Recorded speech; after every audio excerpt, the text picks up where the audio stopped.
If too much masculinity is tyranny, but the right amount is order, and too much femininity is chaos, what's the word for the right amount of femininity?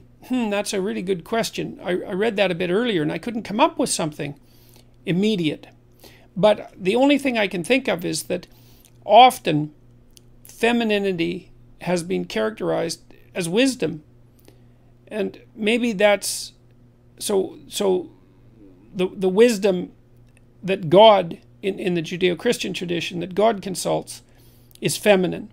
That's an old tradition. And maybe that's because order needs to be leavened with the right amount of chaos in order for wisdom to emerge. The order, it can be blind and tyrannical and dead. And so it's the mixture of the right amount of chaos that turns that order into wisdom. And then that wisdom is often personified as feminine. Now, that doesn't exactly answer your question, because it doesn't make the right balance. You still don't have tyranny, order. You still don't have order, tyranny, chaos. You're still missing the proper word there.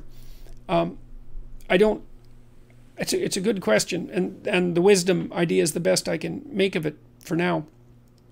Is it better to marry someone with your temperament or a contrasting complementary temperament? Well, there is evidence on this, and basically you don't want to marry someone with whom you're too mismatched. Now, the only possible exception to that is neuroticism. You know, neuroticism is a good predictor of marital trouble, and it's a good predictor of trouble, period, or perhaps sensitivity to trouble, which is in some sense the same thing. It's very, and I don't know of any research specifically pertaining to this. Now, I know that people who are high in neuroticism are more likely to miss work and to visit the doctor and to be unhappy in their marriages and so forth. And that may also account for why 75% of divorces are initiated by women. And I think women are more sensitive to negative emotion, partly because they have to take care of infants and need to be more sensitive to threat, and perhaps because sexuality is more dangerous to women, and perhaps because women are physically smaller. And all of this seems to kick in at puberty.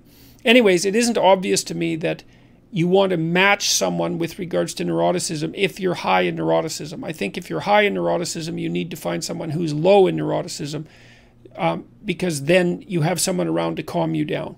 Now, apart from that, the research literature does indicate that match is better. And you can see why. It's hard for extroverts and introverts to get along, especially if they're extreme extroverts and extreme introverts, because an extreme extrovert always wants to be with other people and in groups, and an extreme introvert hardly ever wants that. And that's a very, very difficult thing to negotiate.